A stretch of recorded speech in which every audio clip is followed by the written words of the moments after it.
Hey everyone, welcome. Welcome replay viewers. I know some of you are sleeping right now and you're going to come back and watch. I'm so glad you are. I had this inspiration to come share with you. Last week was so amazing. And so I invited Larry because it's our anniversary of the day we met. Happy anniversary. Yeah. So 420. Yep. Let's let people, hey, if you're joining, say hello because I really want to see who's here. And I just want to thank you, all of you, because last week was so incredible having all of you there, and doing the 5-day Love Vibe Activator was so amazing. I've really never had such a great experience like that.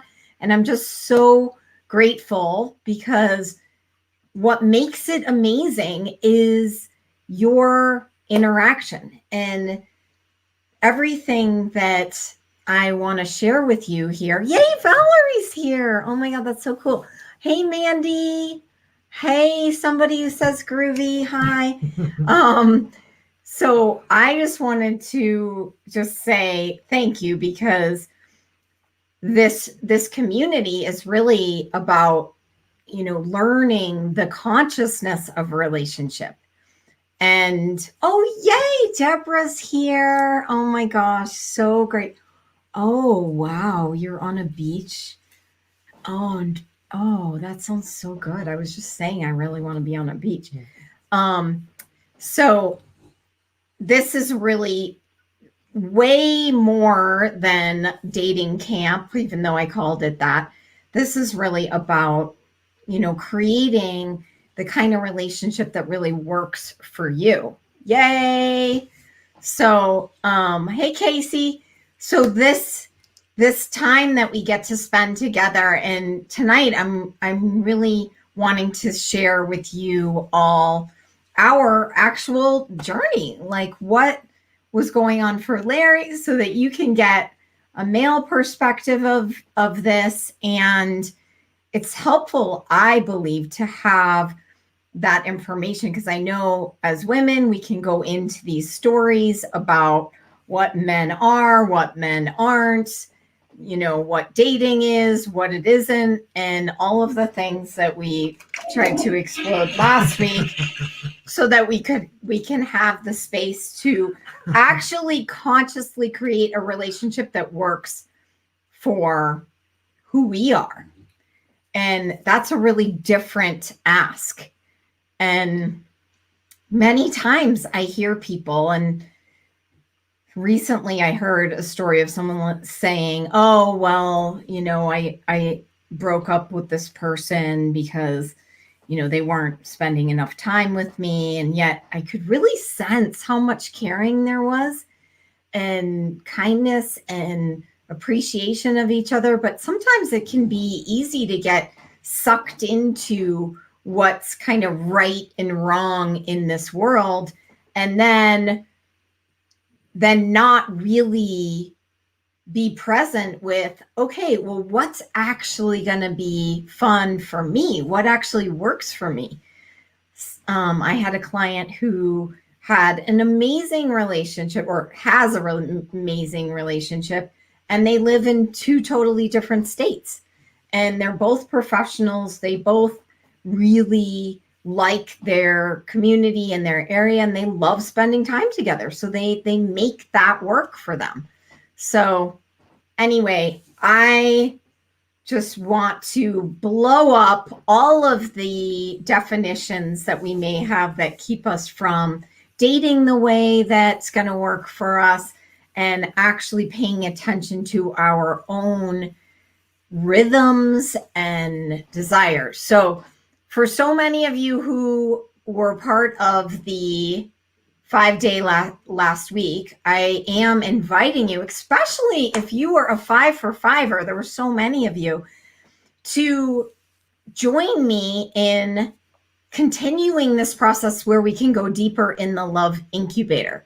And this is where we're going to be able to have time in community where we're actually on a Zoom call where we see each other. I hear you, I see you, we see each other, and I will be coaching and guiding you to make dating easier, because that was one of the topics I wanted to share, because in reflecting on my story to meet you, I recognize that there are a lot of efficiencies and support systems and ways of being that were the reason why I had the resilience I had, and that led me to meet you. Because if it had been the way I had done it before, I wouldn't have lasted that long enough to meet you. I would have burned out after the first couple weeks, like I typically would do, and then I would have missed you.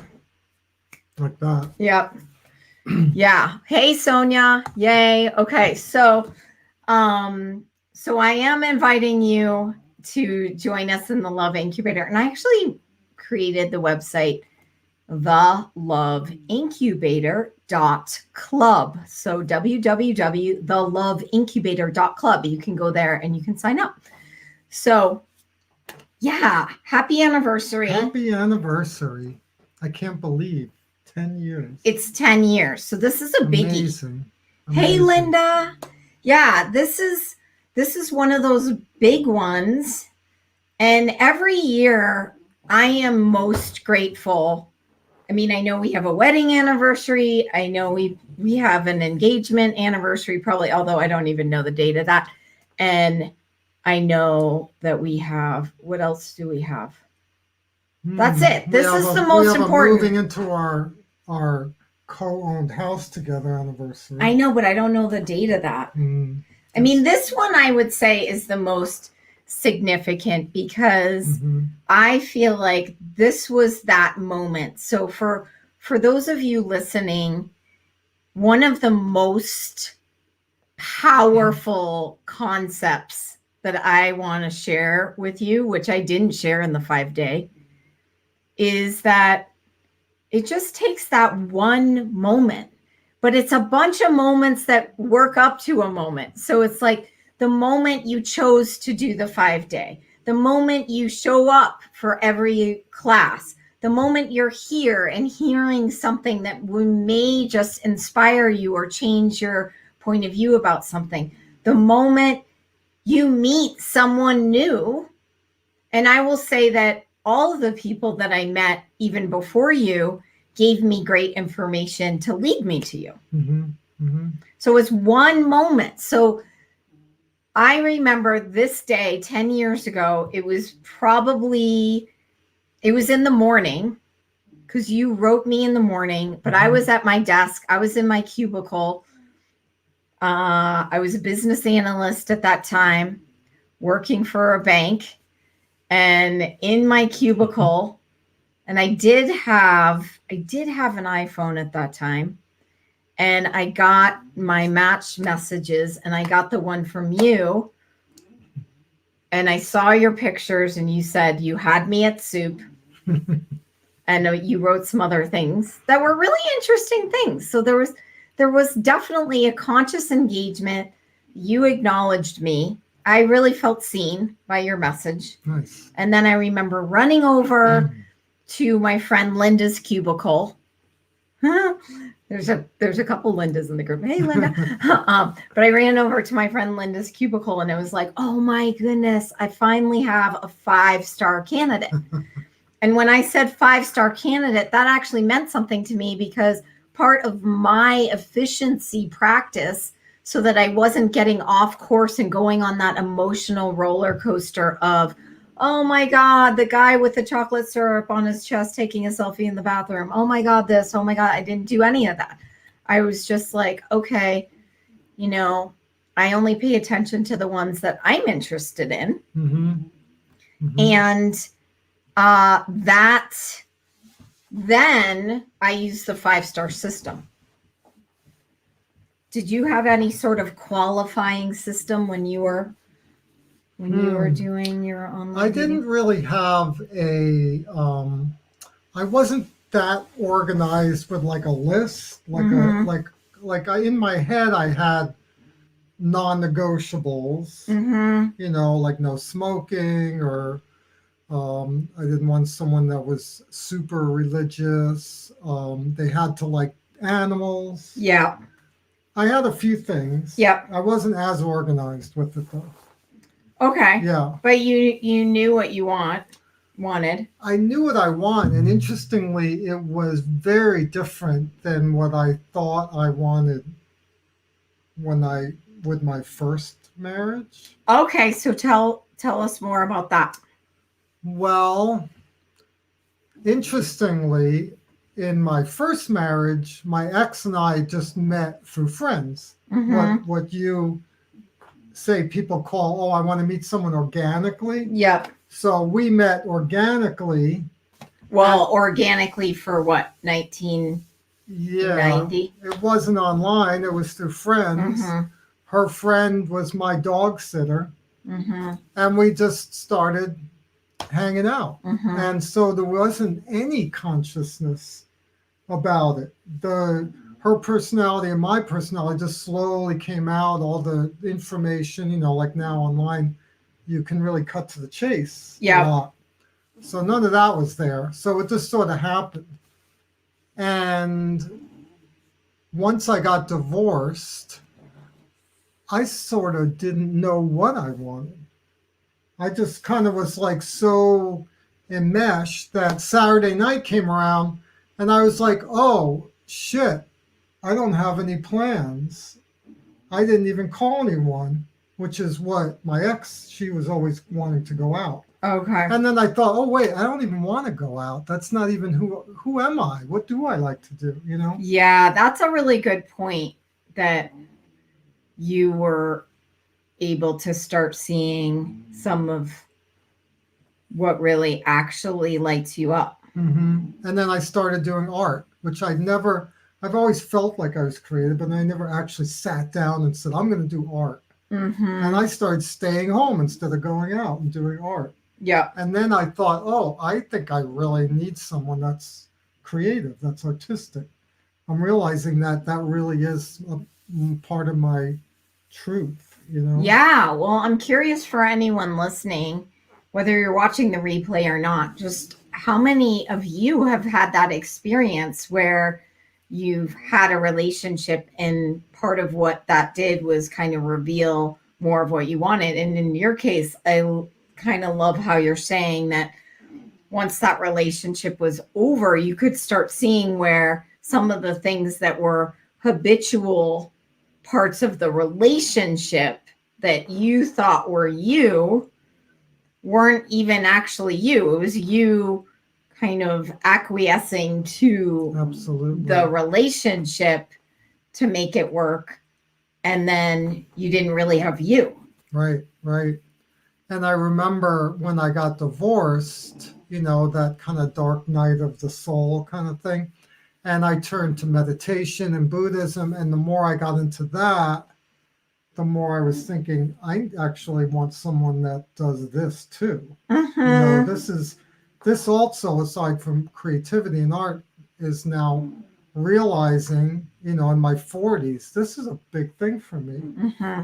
And so that was something I asked for, which I never even mentioned when I was dating before. Which I think this is kind of interesting to just talk to some of the online dating things, because there's a difference between putting yourself out there online and being kind of general and vague and feeling like, okay, I don't want to reveal myself right out the gate because that's TMI or too much information or too vulnerable, or I don't want to seem like too much, where we're kind of dumbing things down. And then there's the actually being willing to share more specifics about Right. how you live your life. Because one of the things we talked about last week in dating camp was that you really do want to show your lifestyle and show your values and share that. And that's definitely something that I'm excited to do as part of the 5-week love incubator, because we have 5 weeks. So we're going to take each of those topics from dating camp and go even deeper and actually have time to discuss it. And I think, I know when I read your profile and I saw your pictures, I could easily see how I could fit into your life. Yeah. And what about you? Yeah. With me? I think I think looking at, first of all, I immediately, when I said you had me at soup. Well, I think you said that to me. I mean, when you said, I said, when I said I had you at soup, I wanted to let you know that I really read your profile.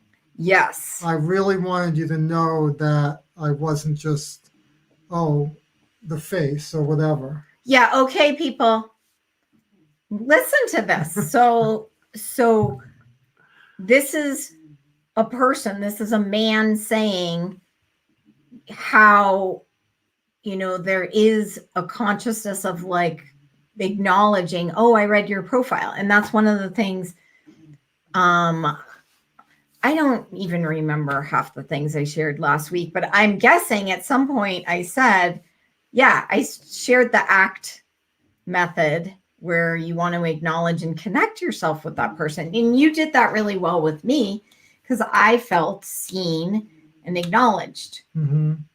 So somebody says, yes, went through a lot of this after divorce, figuring out me on my own, got together with an ex in college. So really grew up together. Yeah.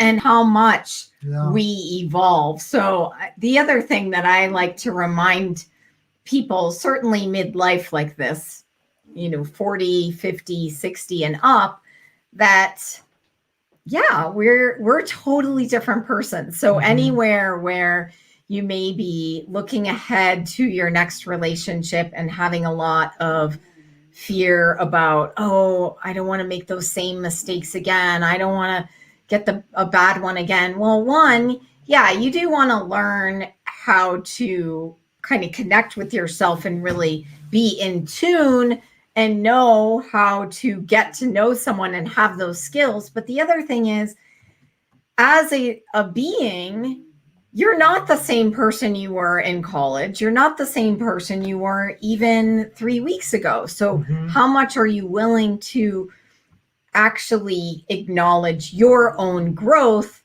as you move forward in your life? Because doing that alone is a big part of it, but also getting the skills to relate to people. I mean, relating to people, communicating takes skills. Yeah.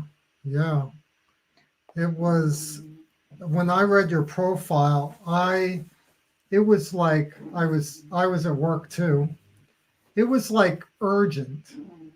It felt urgent. Like I need to reach out.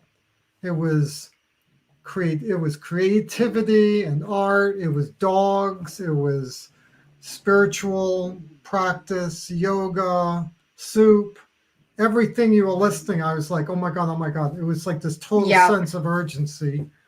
And we wrote one day, we talked on the phone the next day, and we met like 2 days later. I know. I remember the exact cycle of this because on this day, 10 years ago, in the morning, I got the message. I ran over to Linda's Cube.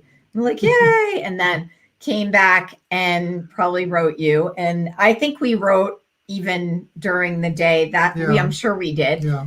Because I remember you sent me that picture of your dog he had this giant dog named Maurice, who unfortunately had passed away a couple weeks before that. And he said, oh my gosh, I just lost my dog. I was so sad. And my response, which is not very tactful, I'm a Sagittarius, was, that's sad. oh my God, I love that chair, because his dog was standing there. This picture of his dog that just died. And then behind it was this mid-century modern, really great chair. And And I kind and of, it just turned out that I was like oogling that chair in room and board for like months before I finally got it. So again, that was like, oh my God, she she noticed the chair. noticed the chair. I know. Okay, I'm glad you weren't like, oh my God, she's so No, insensitive I about was my like, dead yeah, dog. I love that. This is like one of my favorite Yeah, chairs. I which is actually cool. I paid retail for this chair. Wow. Okay, well, it it's a good design. So it was all there. It was all there, Uh, and I was like, I have to reach out. And also I had this experience with other online dating where you email a lot uh-huh. and it gets really weird fast. Because you over emailed and you didn't You get to, over email and you start getting a little, you're trying to be either sarcastic or witty or whatever, you're missing the point, and the next thing you know, you're ghosted. yeah, Well, they didn't call it ghosting back then, right. Well, but see, okay, look at this so I comment. was remembering, yeah, urgent. I was remembering I need to not keep this online. I need to make this real fast. Right. I think that's a really good point, because there really is a rhythm. And if you already know that you're having fun at that level, like, let's get to the truth faster. And I Right. think that is something that I do encourage people. Deborah says, that's so lovely, urgent to reach out, with stars Yeah. and hearts. Okay. So, how much fun would it be to be able to get into that place where you're the energy, the space, the consciousness, the words, the pictures that actually create that kind of response from your person? So that's really what the art and consciousness of finding the one is about, is really you getting into being that which you want to attract. And what most people are doing is, most people are dumbing things down or muting things, or putting up walls against not getting stuck in the wrong relationship. And there's all these kinds of unconscious protections happening that make it hard for you to be seen. And I know, because that's what was happening to me before. And then when I spent a little time to do the inner work and to really get clear and do exactly what we're going to be doing in the love incubator for 5 weeks, like, we are going to incubate and get into that frequency personally, and direct coaching for people who are part of that, so that you are actually, that you create that urgency and that clarity. Mm-hmm. Ultimately, what I notice and what I celebrate about this day every year in my heart, what I celebrate is that I created an experience, and that's really the super love system. I created the experience for myself, so I wasn't wasting time anymore. I was having way more fun. I knew who I was and what I wanted, and had a plan for that. And I wasn't, I didn't have these huge expectations or these needs that then diminish the energy of all of this. And I think that, the beauty of this is when we can have the confidence and clarity to be present and show up as ourselves in a way that is, in alignment with what's happening, either on the date or, with the interaction, because this is all dynamic. It's not just one way for each situation. Mm-hmm. Mm-hmm. So I know that, the rhythm of what we did, which was really, really lovely. I mean, I felt like we wrote a little bit, and then I know I wanted to have a phone call. We talked. So I think it was either actually Tuesday or Wednesday when you first wrote me. Hmm. I kind of feel like it was a I Wednesday. think it was Wednesday. Yeah. A Wednesday. And then Friday we spoke on the phone. So we emailed a little bit. Friday we spoke on the phone. And then Saturday Hmm. we went to a museum and had a coffee date afterwards. Hmm. And the museum date, which I'd never done before, and we were like, "What do you want to do?" And I've been wanting to see this Kirkland Museum, which was all about vintage, and I didn't know at the time that she like lived and breathed vintage, but Mm-hmm. I really wanted to see this, 40s to 70s collectibles. And I said, I really want to go see this museum. And it turned out, to walk around and talk about things. What do you think about that? Yeah, it was It perfect. turned out to be this perfect kind of where you're engaged. There was nothing uncomfortable. It was just like browsing and sharing opinions, and Yep. it was just a perfect kind of way to get to know each It other. was definitely lovely. You could have space to talk, you could have space to interact.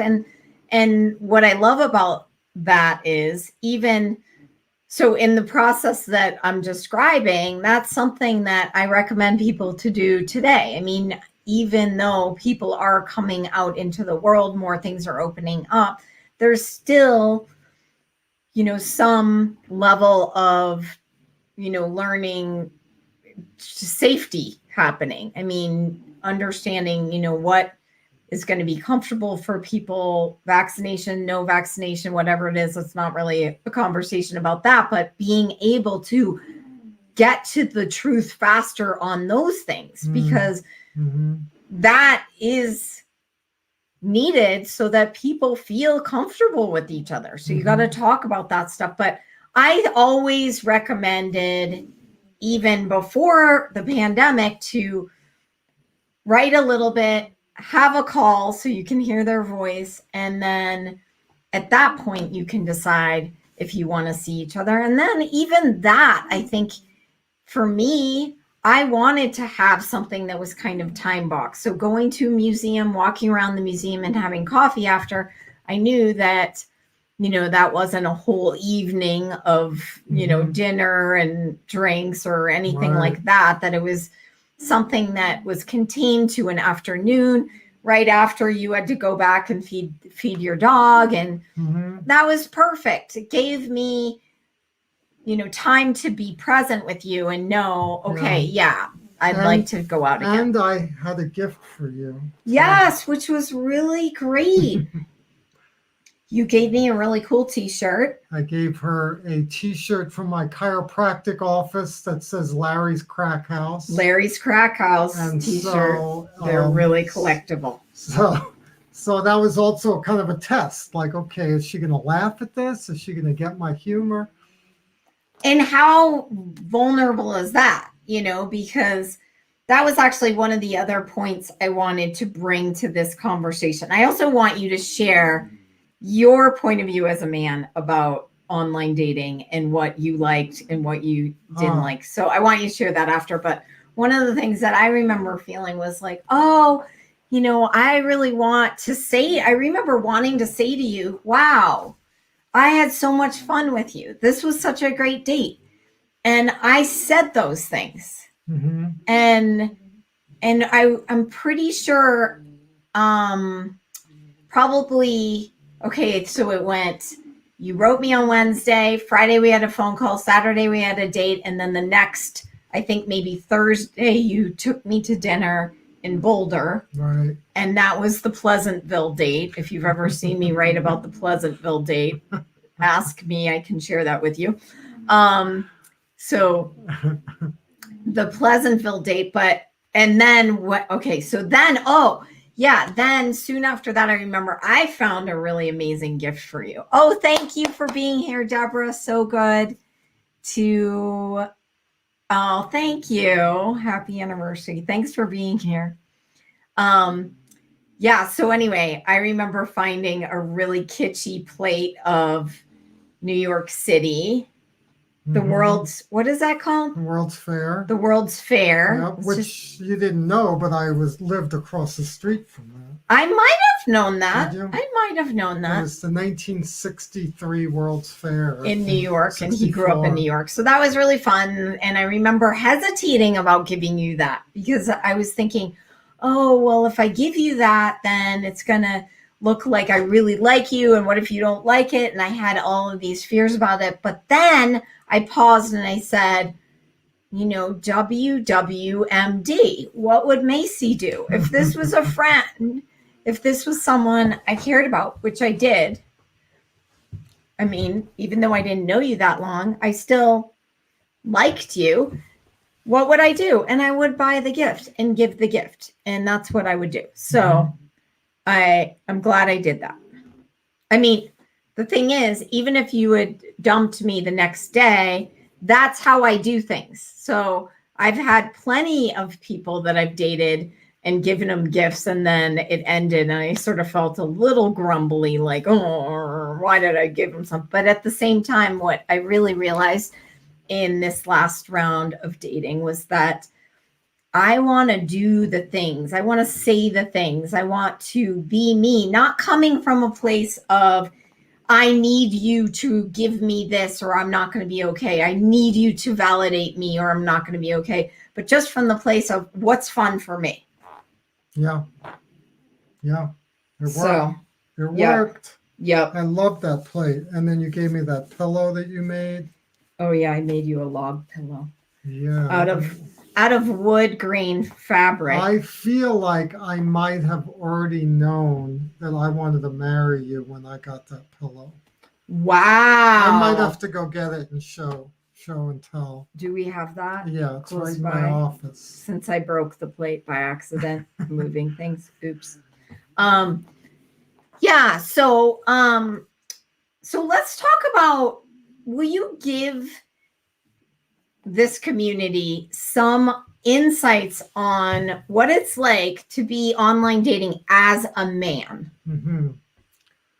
Well, one of the things I liked about online dating was that I have always been really shy around women and dating.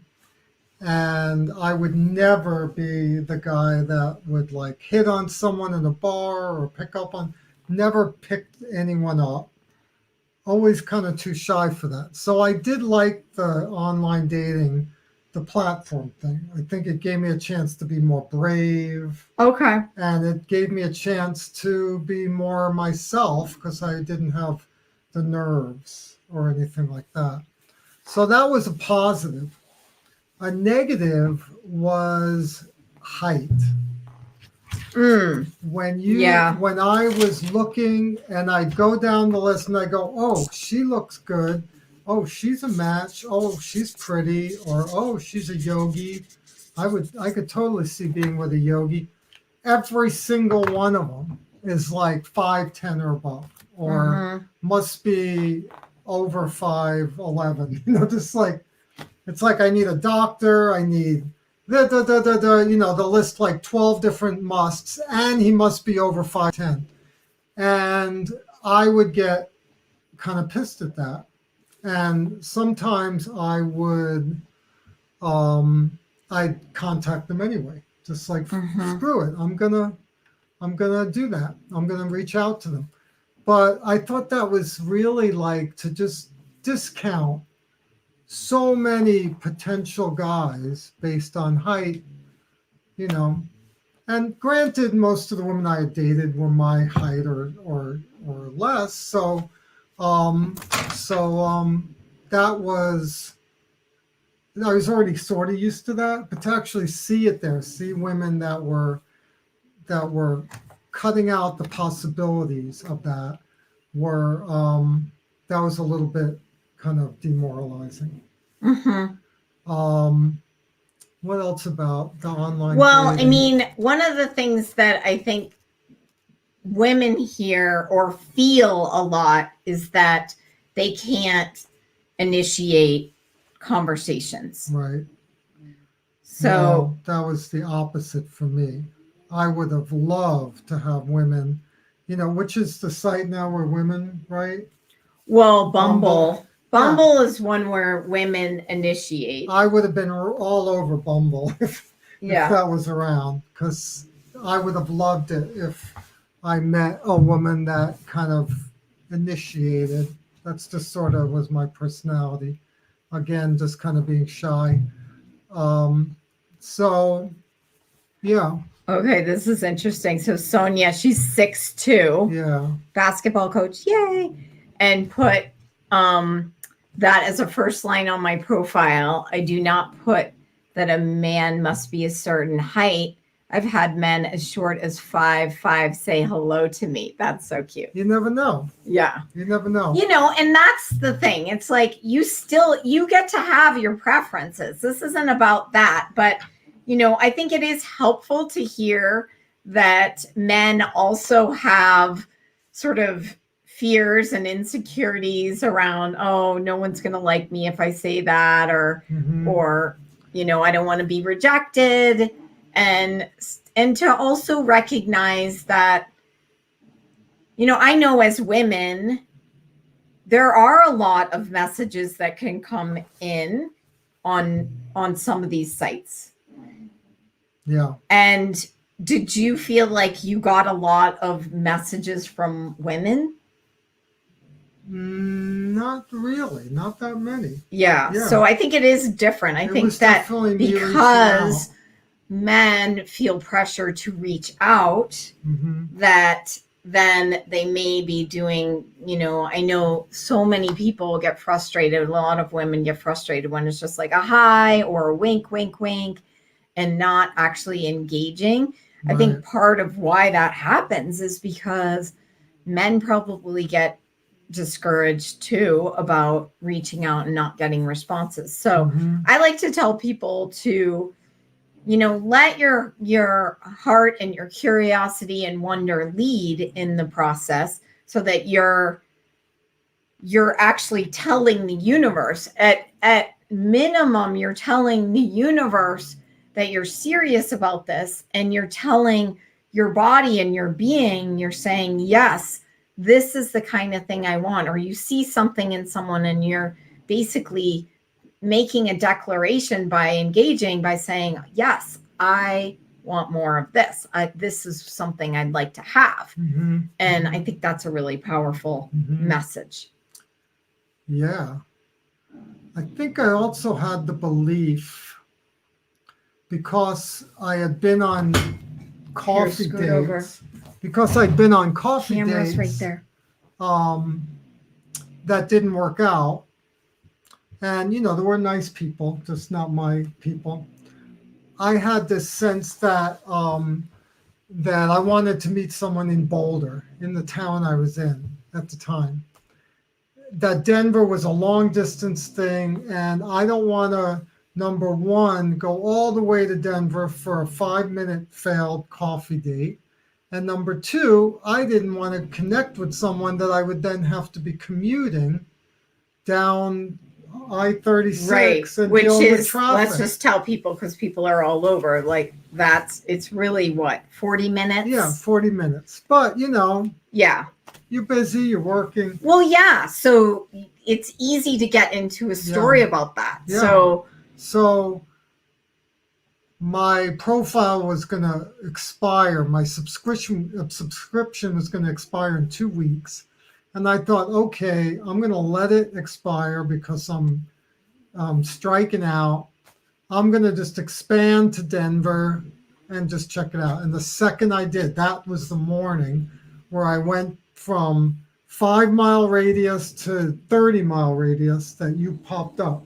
Right. After all these months of looking, you never popped up because it was too far away. Yep. You ended up being already on like the north end of Denver, which is already closer to Boulder. Yeah. So how can it turn out greater than you can imagine? So it definitely is worth kind of looking at, okay, where do I have these limitations, whether it's reaching out first, or a height limitation, or the way someone looks, or the geographic limitation, which is interesting that you say that, because one of the trends that has opened up as a result of the pandemic, data wise, it shows that there's 80% more people are expanding their range because more people are working from home now. More people can live and work wherever they want.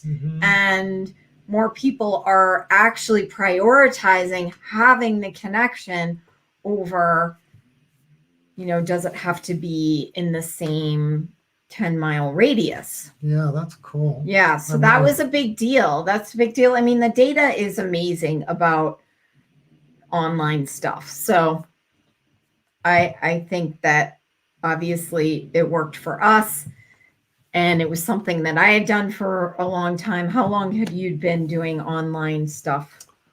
Oh man, I did it for a year or two before my first marriage, and then I waited at least a couple of years after my divorce to start dating. So I'd say probably 6 months before we met, Okay. off and on, because I would get burnt out on it. I would Right. get kind of tired, and I'd get discouraged, and I'd get Right. frustrated, and So I think that's Yeah. important to remember too, because I think I like to tell people too, if you're doing online dating stuff, people are at different stages. And I know when I would start meeting people, and when I met you, I actually had probably, I think there was two different guys that I was conversing with that I was interested in. You were 5-star, they were 4-star. So there was a shift that happened, but still, at a certain point, once we really established a connection, then I had to tell those people that I was really putting my energy on getting to know this person. And so I'm sharing that because I want you to keep in mind that you may reach out to someone who is kind of distracted at the moment. They may not write you right away, but I've definitely had people come back later and say, hey, I was really interested in your profile, but I was distracted getting to know someone. So just know that if you're connecting, you never know what that's going to blossom into, and really just go with what works for you. Like if you see someone interesting, if you see someone that you think is inspiring, don't be afraid to reach out to that person and share that. But also know, if they don't write you, it's not about you. It's never about you. Never. It's never about you. I have to remind myself of that all day long with everyone I deal with. Yeah, it's never about you. And that's what's beautiful about it. Like, your person is your person, and it gets to be fun, and it's gonna be awkward at times. I know the first time I met you, I had just gone to Whole Foods and tried on some of their like essences of scent of this and that. And I was like, oh my gosh, I smell like lilacs. And you told me after our date, you said, hey, I don't like that. And can you not do that? And I felt like, ew, I felt hurt. Like my feelings were hurt. And then I thought, you know what? Who cares? Like, I just said I've got a lot of smell sensitivity, and it was too much. Yeah. And I don't know where I got the nerve to say that to you so early in the date. I guess you were emulating your friend's sleep. It's a deal breaker for me. I grew up in New York City, riding the elevator, 10 flights, 4 or 5 times a day for 15 years. And in the 70s, you walk into an elevator at rush hour, and men wearing high Brut karate by Fabergé. and Old Spice, and Yeah. it's mixing with the women's stuff and Love's Lemon Fresh. Oh my God. All that. What Remember was that? that Love's It Baby was this Soft? soup of perfume, and my eyes would tear and my throat would close up. Yeah. And I just got a sensitivity to Well, it. the point is, like, there's going to be those moments, and it doesn't have to be this like full blown rejection. Honestly, in the past, I would have probably been so offended or crushed or really embarrassed. I was embarrassed. I felt sort of humiliated in some ways. Even and then I thought, whatever, who cares? Like, there's something greater here, and we created that. And now you wear essential oils, which I love. It doesn't have the same edge to it. So If anything, I If probably could anything. use more. Anyway, so I hope us sharing this experience gave you a little more from male perspective. If you have questions, post them. But if you join the Love Incubator, which is going to start at the beginning of May, seriously, all of you out there who were 5-dayers at Love Vibe Camp, you are pre-qualified. If you are close to being a 5-dayer, you should come to the Love Incubator. We only have about 7 spots left. So message me in the next few days so we can get you to be part of this. And likely you're going to be part of it a couple times too. sure. I'm guessing. Because I know we have a couple people in Europe. So we'll probably have it earlier in the day, maybe even on a Sunday. Whatever the day and time we pick is going to be based on the community so that it works for everyone. I am kind of pointing at Sunday morning-ish time, like 10 to noon, somewhere around there. So anyway, I am excited so thank you for sharing. Thank you. I'm so glad this was helpful. Yay. Mandy says, appreciated your story. And yeah, so I'm looking forward to seeing you more. Please share your comments. Please let us know, like, what do you want to talk about? What are you wanting to know? What would be helpful to you? And so we can support you in whatever it is that can feel like a limitation or a fear or holding you back. But in the Love Incubator, we're also going to do a 30-day love attraction practice every day. I know Mandy's been a part of that. Sarah's been a part of those before. A lot of you have been in my 30-day experiences, and so much can change incrementally for you to be in that immersion. And that's really where the rubber hits the road, because this is truly about the mindset and changing our habits and getting into the frequency. When I did that, and you did that too, because you were doing a lot of practices. When I did that, then it completely shifted the kind of person that I called in. Mm-hmm. And I know that's what you want. You want that, what Larry described, that urgency. You want your person to be like, this is a person that I know is a match for me. And that is everything, because that's what you want people to feel. You want people to have the confidence to know that it's a match. Yeah. So, yay. Thanks for being here, everyone. And we'll see you all really soon. Bye, everyone. Bye.